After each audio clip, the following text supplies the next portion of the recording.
Hello students, welcome to our today's topic Plotinus। अभी जो हम इस टाइम करंटली कर रहे हैं philosopher, he is a Roman philosopher Plotinus. Plotinus भी बोल देते हैं इसको। Plotinus and Plotinus are same. सबको आवाज़ क्लियर आ रही है? मेरी स्क्रीन दिख रही है? Yes ma'am. ओके, तो ये प्लॉटिनस जो था रोमन पीरियड से था एक तो रिलेटेड, और इसको कहा जाता था, जैसे जो हमने पहले की क्लासिकल फिलोसफर्स की कैटेगरी में रखा जाता था, तो इसको कहा जाता था हेलेनिस्टिक फिलोसफर, क्योंकि ये ग्रीक पीरियड के लगभग एंड में ही आया था। हेलेनिस्टिक फिलोसफर बोला जाता था उसको। इसकी हमने नियो प्लेटोनिज्म, लाइफ और राइटिंग्स, फंडामेंटल प्रिंसिपल्स, ये सब कुछ हमने कल थोड़ा थोड़ा कवर किया था। इसका ये वाला पॉइंट नहीं किया था कल हमने, फंडामेंटल प्रिंसिपल्स ऑफ प्लॉटिनस मेटाफिजिक्स, ये आज करेंगे। इसने 3 प्रिंसिपल्स दिए थे।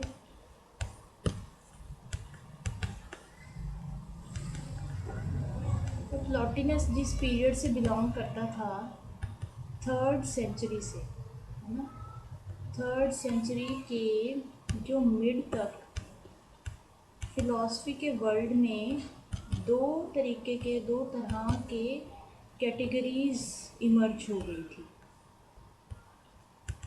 2 तरह के, कौन कौन सी 2 तरह के वाद खड़े हो गए थे, कल भी बताया था जो थे, जिसमें से फर्स्ट था प्लेटोनिज्म। प्लेटोनिज्म मीन्स उन लोगों का वर्ग जो कि प्लेटो को फॉलो करते थे। प्लेटो ने जो भी थ्योरी, प्रिंसिपल्स, अपने जो भी थॉट्स दिए, उनमें पूरे तरीके से विश्वास रखने वाले, उनको फॉलो करने वाले जो थे वो प्लेटोनिस्ट कहलाए। और दूसरा, ये प्लेटोवादी हुए। और दूसरा एंटी प्लेटोनिस्ट। एंटी प्लेटोनिज्म क्या, एक ऐसा बिलीफ सिस्टम था जो प्लेटो की आलोचना करते थे, ठीक है, इसके क्रिटिसिज्म में बोलते थे प्लेटो के बातों को। अब प्लेटोनिज्म में मेन क्या था, एक तो वो आइडियलिज्म में विश्वास रखता था, है ना, और सबसे ज़्यादा जो मेन बात थी जिसके ऊपर सबसे ज़्यादा कंट्रोवर्सी किस बात की थी, जो उसकी मेटाफिजिक्स की बातें करते थे, है ना।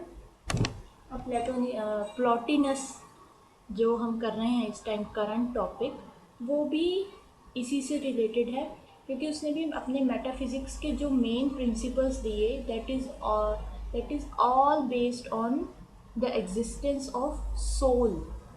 और कल भी बताया था, ये कल के लेक्चर में, कि प्लॉटिनस ने क्या किया, उसने प्लेटो कि जो भी थ्योरी थी उसको उसने डिफेंड किया, क्योंकि उसके टाइम के फिलॉसफी का जो वर्ल्ड था, कंटेम्प्रेरी वर्ल्ड, उसमें प्लेटो की बहुत आलोचना हो रही थी, है ना, उसके बातों के ऊपर उसको क्रिटिसाइज़ किया जा रहा था। तो उन सब चीज़ों को उसने डिफेंड किया, उसने अपने रीज़न दिए, प्लेटो की थ्योरी को अपने वर्ड्स में और डिफाइन करके और ज़्यादा और व्यापक बना के उसी चीज़ को उसने अपने वर्ड्स में इंटरप्रेट किया। वो देखते हैं कैसे। प्लेटोनिस्ट जो मानते थे वो कहते थे कि सोल में विश्वास रखते थे वो, स्पिरिट में, कि आत्मा होती है ऐसी कोई चीज़। ये चीज़ तो हम आज के टाइम में भी देख सकते हैं, क्योंकि कुछ लोग मानते हैं कि आत्मा होती है ना, सोल एग्जिस्ट करती है। और जो ये प्लेटोनिस्ट मानते थे सोल एग्जिस्ट करती है, तो साथ के साथ इसी से ही एक दूसरा, इसी का कोसिक्वेंस निकलता है कि री इनकारनेशन भी होता है।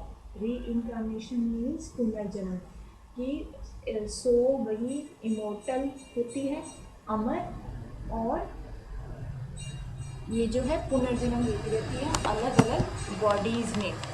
तो इस वजह से जो हम इस वर्ल्ड में देखते हैं चीज़ें, इस मटेरियल वर्ल्ड में जो जो सच्चाई है, जो अंतिम सच्चाई है, वो यहाँ पे नहीं है, वो किसी और वर्ल्ड में है।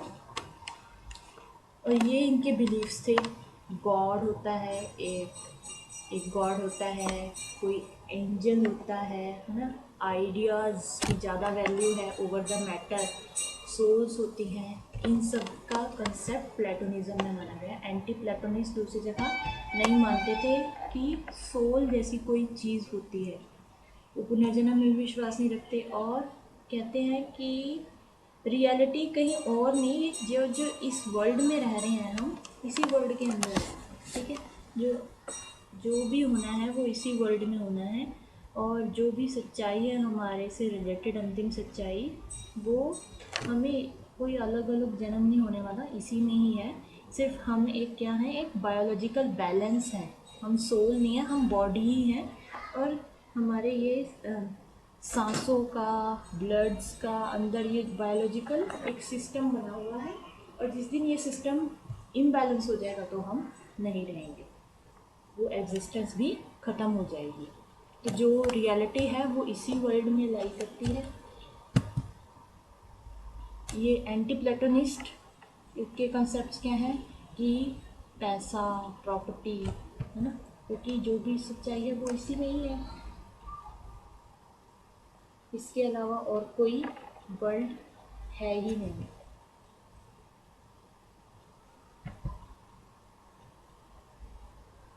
तो ये जो दो बिल्कुल ही कंट्राडिक्टरी, बिल्कुल ही एक दूसरे से अलग अलग जो विचारधाराएं थी, इन दोनों के बीच में प्लॉटिनस आया। इसने क्या किया, इसने एंटी प्लेटोनिस्ट जो बोल रहे थे उनके पॉइंट को समझा, ठीक है। जो भी एंटी प्लेटोनिस्ट अपना तर्क दे रहे थे उसको समझा, और फिर प्लेटो को उसने डिफेंड किया कि असल में प्लेटो का मतलब ये था। उसने क्या किया, जो भी उसने कहा, प्लेटो ने जो भी थ्योरी दी है, जिस भी तरीके की थ्योरी दी है वो बिल्कुल ठीक दी है, ठीक है। उसने अपने आप को एक प्लेटोनिस्ट ही माना, हालांकि प्लॉटिनस से नियो प्लेटोनिज्म स्टार्ट हुआ, नव प्लेटोवाद। उसने अपने इनेड्स में भी, इनेड्स उसकी बुक्स का सेट है, 9 बुक्स का एक सेट इनेड कहलाया। उसने अपने इनेड्स में भी 2 काम किए मेन। एक तो कि जो प्लेटो की थ्योरीज को गलत समझा जा रहा था, मिसअंडरस्टैंड किया जा रहा था, उसको उसने एक्सप्लोर किया, ठीक है, कि एक्चुअली प्लेटो का मतलब क्या था किसी भी स्टेटमेंट को देने का। उसको अगर मिस इंटरप्रेट किया जा रहा था तो उसने प्लेटो को डिफेंड किया उस जगह। तो जो ये अलग वर्ल्ड के बारे में बात करते हैं, मेटाफिजिकल वर्ल्ड के बारे में, इससे रिलेटेड 3 कंसेप्ट बताए प्लॉटिनस ने, the one, the intellect and the soul. The one, the intellect and the soul.